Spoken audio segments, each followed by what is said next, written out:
Di bulan Ramadan ini bulan yang penuh ampunan. Sebagian ulama mengatakan Ramadan rohnya adalah rahmatul. Rahmat adalah kasih sayang. Mbak, ini Mbak masih sibuk aja nih ya. Di bulan Ramadan ada kasih sayang. Kalau kita ingat kepada sayang, tentu awalnya kita harus dengan apa? Dengan cinta. Ya. Kalau dari cinta ke sana jadi kenapa kalau kita dengan cinta kayak semangat nih? Kata ulama cinta itu ada 4. Dari kata mahabbah atau hubun.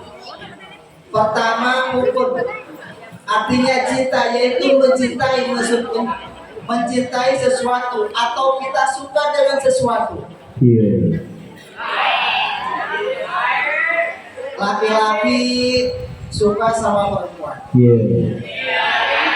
Perempuan juga suka. Dan penyebabnya entah apa, itu ada timbul rasa suka. Yang kedua, suka atau cinta yang berarti mawaddah. Ketika seseorang sudah berkeluarga, memadu kasih, maka di situ ada mawaddah. Ada di sini mawaddah. Ketika suami itu telah menikah, namanya mawaddah. Dia saling cinta. Dan ketika sudah punya anak, maka adanya mawaddah warohmah. Dan kasih sayang, kita cinta sama anak kita. Seorang ibu cinta pada anaknya, seorang bapak cinta pada anaknya, sayang pada anaknya. Bukan berarti seperti kalian dengan perempuan sama, terbalik ya, perempuan sama laki-laki sama perempuan ini. Tapi itu sayangnya seorang ibu atau bapak kepada anaknya. Yang keempat, sayangnya litibak, karena ikut. Kita berkumpul menyambut datangnya bulan Ramadan. Kenapa senang? Kenapa? Karena kita ada keimanan, kita percaya apa yang telah dibawa oleh Rasulullah SAW. Rasul diutus ke bumi, Rasul diutus ke dunia dengan membawa syariat Islam. Dan di antara syariat Islam, di antara rukun-rukun Islam, yaitu ada yang namanya apa? Puasa. Ya. Ada puasa di bulan Ramadan. Ya. Kita percaya kepada Rasul, percaya kepada Allah, maka kita senang. Kenapa? Dengan janji Allah.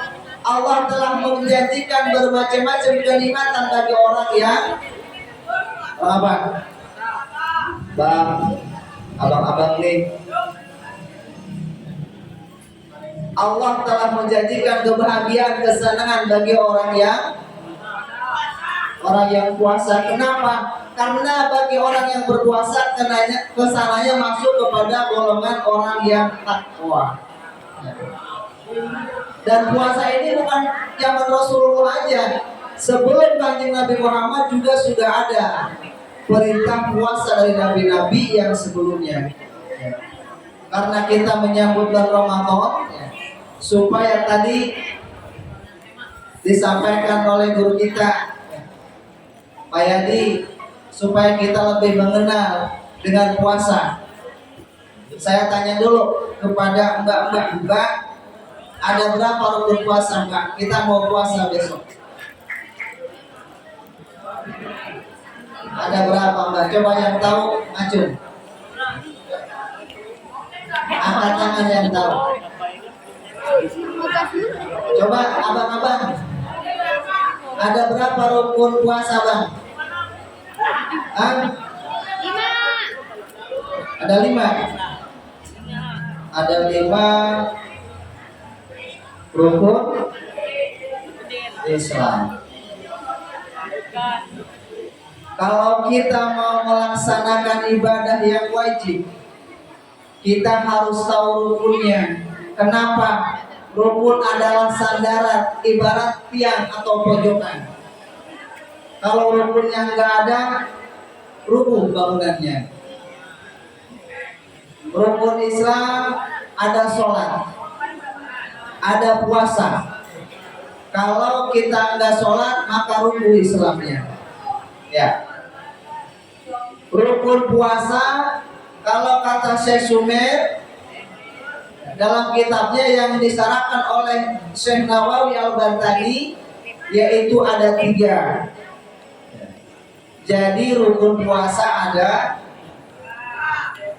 furudus shaumi salah satu.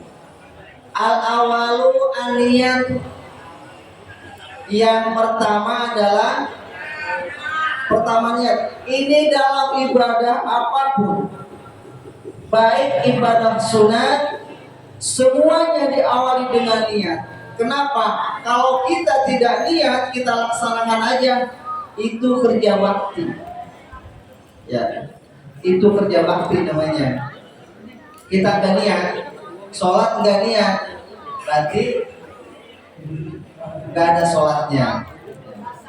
Kita puasa, kalau puasa juga kalau nggak niat, kita nggak puasa.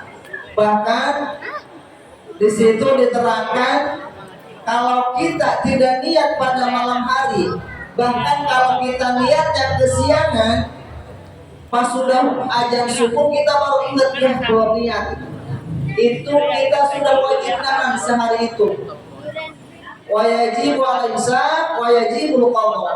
Kita wajib menahan seharian dan juga wajib mengqadha puasa tadi. Harus mengqadha juga. Makanya jangan sampai lupa niat. Kalau kata Imam Syafi'i, niatnya di sini lailan, di malam hari, di mana sudah tak waktu maghrib itu sudah malam. Ya. Lain lagi dengan mazhab yang lain. Ya. Kalau imam-imam yang lain menyebutkan kalau malam itu adalah di mana ketika anak muda apel kepada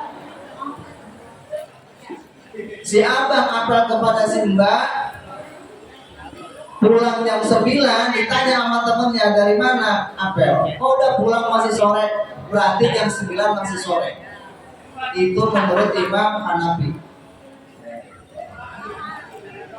Jadi hitungan malamnya kalau kata si anak muda, oh ini udah malam jam 11, berarti itu hitungan malam. Tapi kalau menurut Imam Syafi'i, kalau sudah datang waktu maghrib, maka sudah malam. Makanya kita biasa niat puasa setelah sholat tarawih. Makanya kalau sudah niat datang waktu fajar, kita harus sudah menahan semuanya. Ya. Di situ semua yang halal jadi haram. Kenapa? Karena di bulan puasa kita haram makan, haram minum. Para ibu bapak yang sudah keluarga haram juga tidur bareng. Makan kita boleh, tapi kalau sudah maghrib. Minum kita boleh kalau sudah. Ibu-ibu juga boleh kumpul sama suaminya kalau sudah.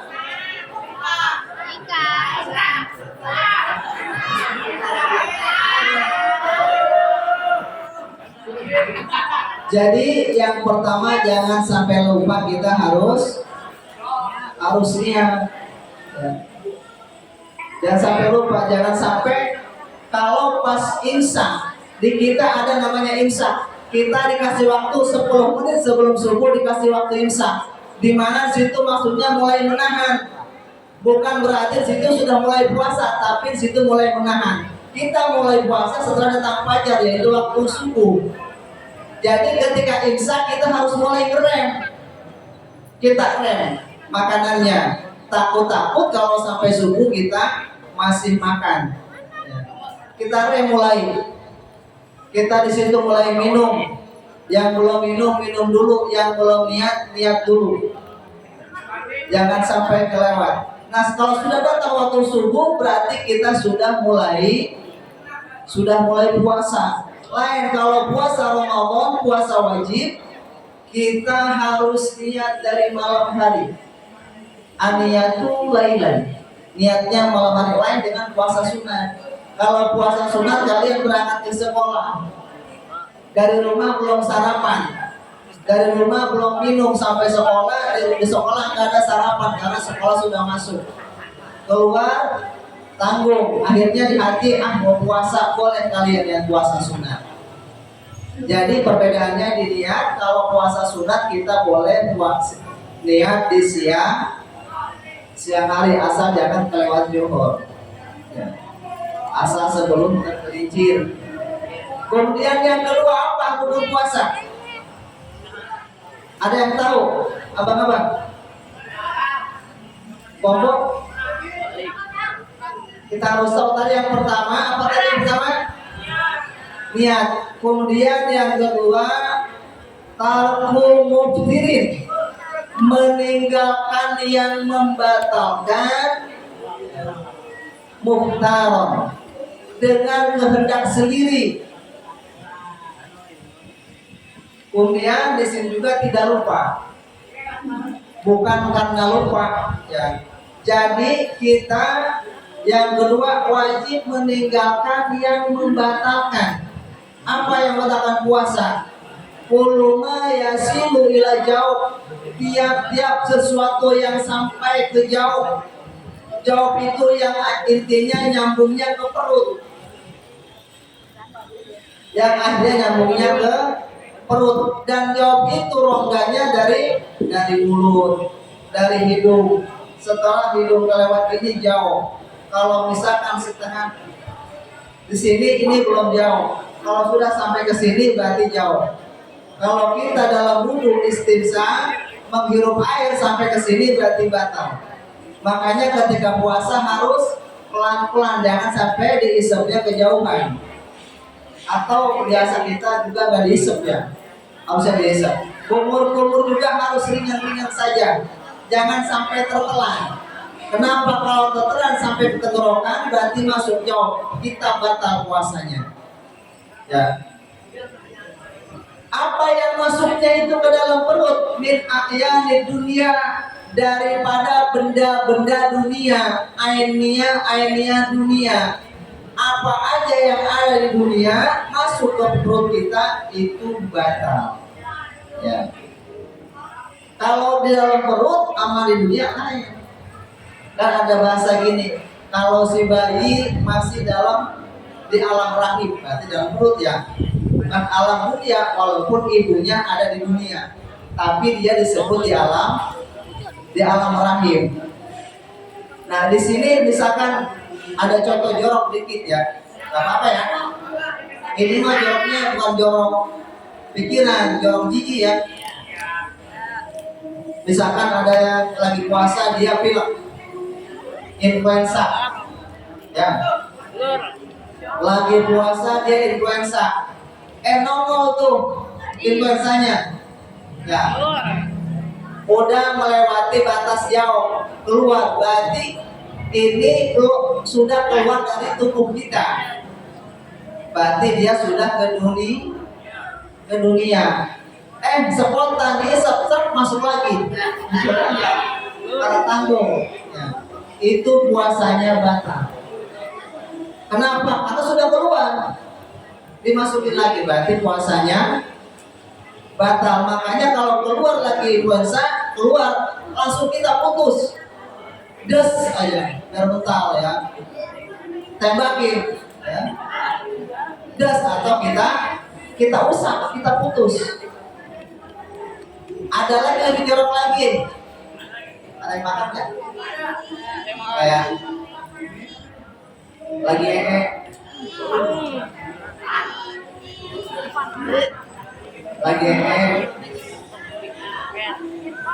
pas lagi baru keluar sedikit nonton, dia udah sampai ke dunia berarti kan nonton ya.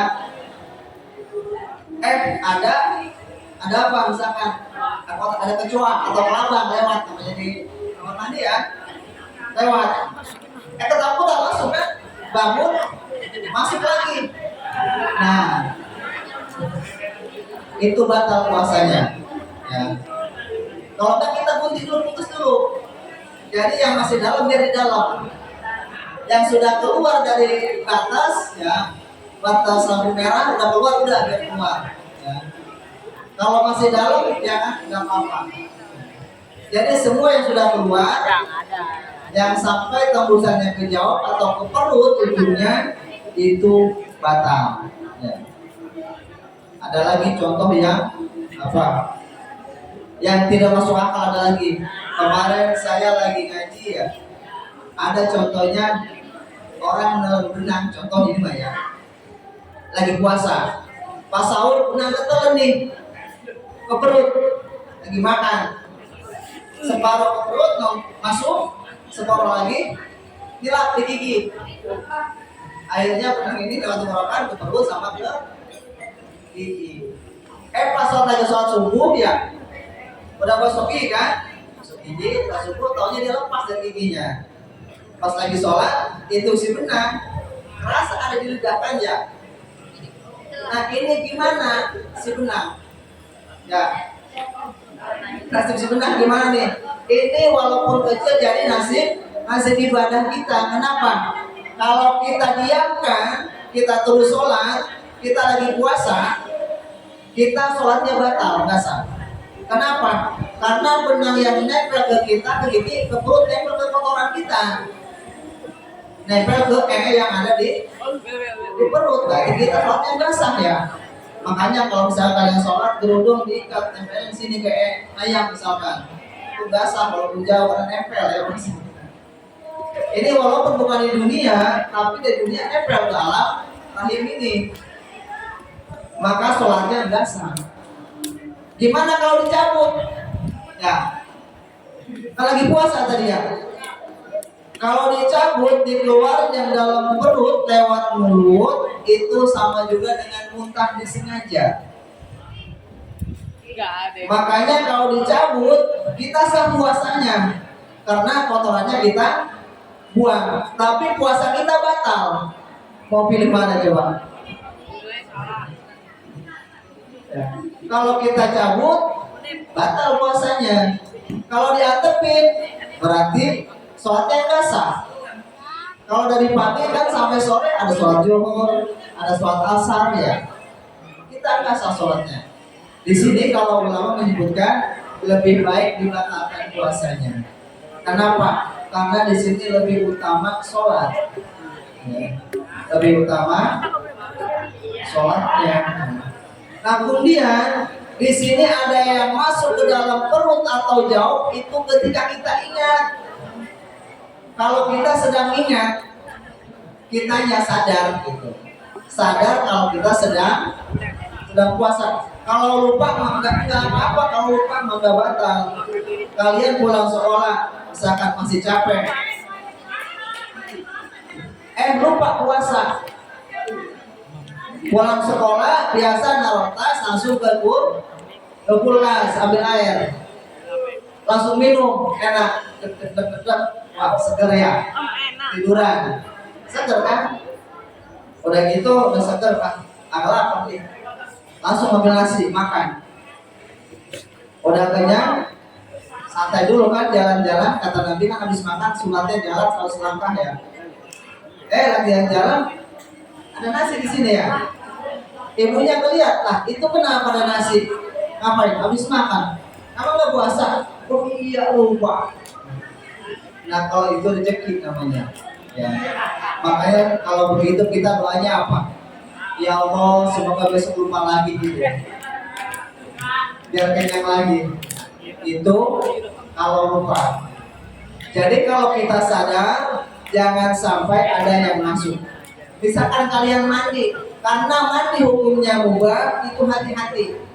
Wudhu aja yang wajib untuk sholat, kalau kita kemasukan ketika wudhu, kumur-kumur masuk air, itu batal. Apalagi mandi yang mubah, hati-hati ya. Kalau mandi, kita jaga pelan-pelan. Jangan sampai ketika mandi air ada yang masuk ke hidung atau ke kuping. Ya. Semua yang tembusannya ke perut bisa batal. Gimana kalau disuntik? Disuntik kan tembus ke perut. Ya. Kecuali ditusuk perutnya pakai yang bolong tembus ke perut. Ada yang masuk itu baru batal karena sampai ke perut. Ya. Lubang tadi ya, walaupun dari lubang bawah dari lubang kencing semuanya masuk ke perut. Kalau ada yang masuk maka jadi batal puasanya.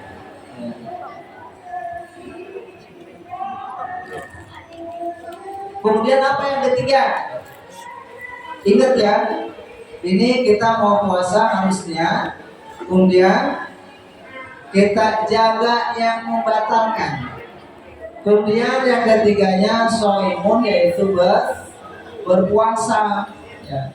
Coba niat puasa kan niat semuanya ada dalam hati. Ya. Wa talafudhu biha sunnatun. Kalau kita mengucapkan niat hukumnya sunat. Tapi kalau niatnya yang wajib wa mahaluha fil qalbi. Niat itu tempatnya di dalam hati. Ketika kita ucapkan nawaitu shauma ghadi an adai fardhi syahri ramadhani hadhihi sanati lillahi ta'ala. Itu di hati niat. Sejago, kalau bahasa kita juga apa apa. Sejago niat puasa. Coba yang laki-laki bareng-bareng coba. Coba apa enggak? Ayo. Ayo bareng-bareng 1, 2, 3.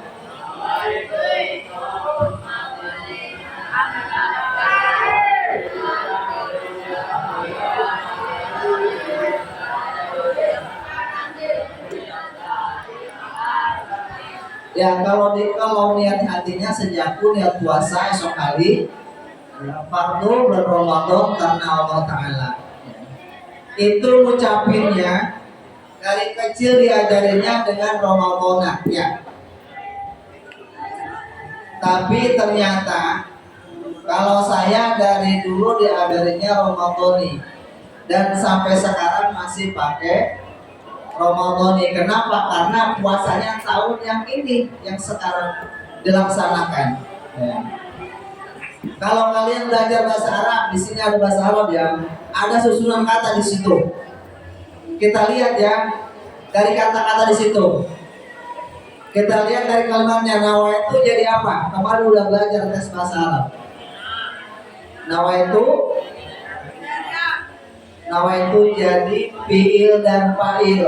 Dari kata nawa tu yang domir muhotob, artinya saya telah niat. Tunya domir anak, nawa itu saya niat. Ya, saya bermaksud. Nawa itu fiil fa'il, kemudian soma jadi maf'ul ya. Fiil fa'il di sana ada subjek, objek, ada predikat. Ya. Objeknya puasa. Saya niat puasa, saya nawaitu soma jadi bodoh, kemudian godin bodoh pun nilai dari situ ya. Nah itu soma godin. An adai an harfu jarin. Adai ismun majrur, isim yang dijarkan dengan an. Adai bodoh, fardi kemudian bodoh pun nilai. Fardi mudhof, syahri mudhofun ilaih. Syahri mudhof, Ramadhani mudhofun ilaih. Ramadhani mudhof, hadhihi sanati jadi mudhofun ilaih. Mudhofun ilaih di bahasa Arab boleh nyambung-nyambung ya. Jadi nyambung-nyambung. Dibaca Ramadhana yang dulu, kenapa? Karena mereka menyebutkan itu jadi karena itu isim ghair munsharif. Kalau isim ghair munsharif itu yaitu JR-nya dengan fathah. Tapi di kaidahnya wajrul bil fathati malam yudhaf aw badal yaku, maka JR kan dengan fathah selama kalimat itu tidak diidopatkan atau tidak kedatangan alif lam. Ini mah kayaknya ngantuk, baik gak ngerti. Baik ya. Ngerti ya. Nah, jadi pakainya harusnya Ramadhani ya. Kalau pakai Ramadhana nanti hadis sanatinya jadi zorok. Kalau zorok berarti harus fathah. Jadi jangan hadis sanati kalau pakai Ramadhana, jadi hadis sanata dulunya ya. Jadi hadis sanata. Nah, itu ya.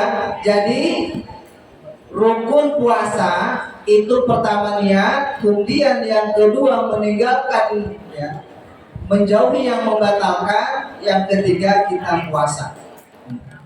Kemudian di bulan Ramadan ada apa aja? Di sana semuanya kalau hati kita niat puasa. Kata Rasul, man shoma Ramadhana imanan wa ihtisaban ghufira lahu ma taqaddama min dzambi. Siapa orang yang puasa di bulan Ramadan dengan mengharap pahala kepada Allah, maka diampunkan dosanya daripada dosa-dosa yang terdahulu. Di situ jadi ibadah semua. Kalau kita bahkan di situ ada nausoin ibadah kata ulama. Tidurnya aja jadi ibadah. Kenapa? Karena orang tidur itu lepas dari catatan. Selama tidurnya tidak maksiat, malaikat kolamnya diangkat. Selama tidurnya bukan karena maksiat. Kalau waktu sholat, udah ada waktu sholat dia tidur belum sholat, bisa jadi nanti lambat itu jadi maksiat. Tapi kalau kita tidak maksiat, maka di situ bisa jadi ibadah. Kenapa? Karena kalau tidak tidur, apalagi tidak ada kerjaan, ngumpul itu kalau ngumpul ngobrolnya kemana-mana. Ya, itu kemana-mana. Jangankan mama, bapak-bapak, mungkin anak-anak sedikit juga sama. Ya, sekarang ini ngumpul, misalkan nih. Pertama enak, oh ini enak ya makan ini enak, oh ini anu. Akhirnya kesananya apa? Kemarin juga gua sama si itu beli barang, dia mau beli barang, gua dikasih. Itu satu riba, ya. Itu nggak sengaja satu. Kalau kumpul-kumpul biasa kesana. Sekali, iya. Ngomong yang ada realita yang di depan kita. Ngomong barang bagus, makanan enak, makanan nggak enak. Akhirnya pasti nyambung. Oh tadi waktu beli orangnya begitu banget, itu nyambung lagi. Nah nanti kalau sedang puasa, daripada kita seperti itu mendingan kita nggak tidur. Bagus-bagus kalau kita tadarus. Ya. Makanya dengan kesempatan datangnya Ramadan, di mana pahalanya Allah lipat gandakan ketika orang ibadah. Di situ kita perbanyak, banyak zikir, banyak tadarus, ya. Banyakin, apalagi? Dan banyak-banyak tidur ya, terlupa. Itu jadi malas juga nantinya. Ya. Kita banyakin sholat juga. Ya. Biasa sholat di sini 2 rakaat tambah. Ya. Tambah lagi. Malamnya kita tambah sholatnya. Malamnya tambah lagi. Setelah tarawih malamnya kita tambah lagi. Ya. Banyakin ngajinya. Biasa tadarus. Kalau kemarin tadarus banyak. Saya kemarin tadarus banyak. Saya kemarin 5 tadarus. Dari 20 orang kemarin tadarus ada yang berarti 20 juz kemarin saya. Satu orang 1 juz dibaca kelas 7. Ya. 1 saya dengerin. 1 sampai 20 juz. Kalau sering-sering begitu ya. Ya. Saya tes kemarin 20 orang, 1 orang 1 juz. Ternyata hafalnya. Ya. Yang kelas 7. Kalau kelas 8 masih sedikit, yang 1 juz ya. Setengah. Belum semua. Kemarin banyak. Kita perbanyak dengan murojaah. Ya, mungkin yang saya sampaikan tidak panjang dan tidak banyak, hanya 3 macam ya. Rukun puasa. Mudah-mudahan kita semua dapat melaksanakan puasa dengan ikhlas. Semoga kita oleh Allah diberikan kekuatan, disehatkan badan kita dari mulai puasa sampai selesai. Allah panjangkan umur kita, dan kita juga istiqomah dengan belajar kita, tadarus kita, Dan kita doakan juga guru-guru kita semoga sehat, panjang umur, bisa melaksanakan puasa dan kita bisa ngumpul bareng lagi setelah berpuasa. Dan sebelumnya sini tentunya dengan tadib, artinya tadi melapangkan hati. Kita lapangkan hati sebelum puasa, kita lapangkan, kita bersihkan hati kita. Kita lapangkan hati kita bersihkan hati kita dari kotoran-kotoran iri dengki, semua kesalahan-kesalahan teman yang masih mengganjal hati kita lepaskan, kita bebaskan, kita maafkan. Ya. Tentunya kita juga saling meminta maaf walaupun belum lebaran, supaya kita lebih tenang. Kalau kita lepaskan, kita maafkan orang lain, hati kita akan lebih tenang dan puasanya kita akan lebih khusyuk. Tentunya saya pribadi juga mungkin dan para guru mohon maaf, mohon dibuat pintu maaf, jangan sampai ada di hati yang mengganjal, dendam atau suatu apa yang membuat kesal. Kenapa? Karena ketika guru mendidik anak muridnya, walaupun dengan kata-kata bentak atau yang lainnya, itu semua karena sayang. Karena sayang, karena tidak mau anak-anaknya melakukan yang tidak baik. Jangan sampai salah menilai. Kenapa? Ketika kamu dilarang untuk melakukan sesuatu yang tidak baik, ya, itu karena sayang. Kalau sudah tidak sayang, kalau sudah tidak diperhatikan, itu sudah terserah, sudah dilepaskan. Kalian sama ibu bapak kalian, kalau misalkan kalian diomelin, kenapa? Karena sayang. Kalian tidak sholat, tidak mungkin sahabat baru sholat, kenapa? Karena sayang. Daripada dibakar neraka, dengan sekarang disapa di dunia, itu karena sayang. Kalau kalian dibiarkan, terserah mau kemana, itu namanya sudah tidak sayang. Ya. Sudah tidak sayang, kalian tidur, wah lagi tidur, udah biarin lah. Ya kasihan tidur, itu bukan sayang sebenarnya, itu membiarkan nanti si neraka akan menempel padanya. Ya mungkin hanya itu yang dapat saya sampaikan, kurang lebihnya mohon maaf. Billahi taufiq hidayah.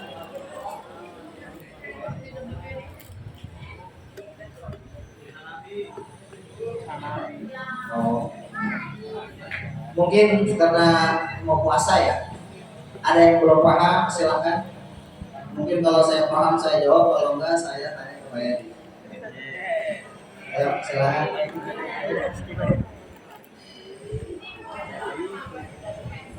Ayo nak, seputar puasa nak.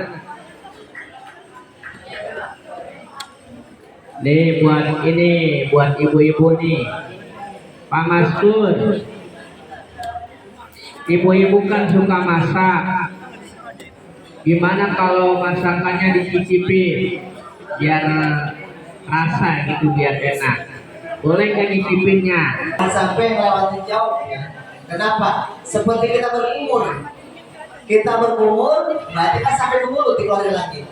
Tapi kalau sayur nggak boleh banyak-banyak, sedikit aja, keluar lagi, dibuang lagi ya.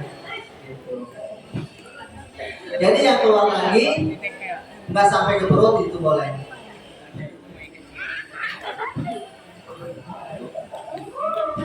Ya kalau kalian misalkan istinja, perempuan atau laki-laki istinja ya, cebok ya. Kalau cebok harus bersih. Kalau sampai masuk, jarinya masuk ya 1 atau 2 cm, itu batal puasanya ya. Kenapa? Karena lewati jauh. Kali gitu pengen bersih, kode-kode laki-laki atau perempuan itu batal ya. Buat ibu-ibu juga ya, misalkan ibu-ibu tapi jangan ya.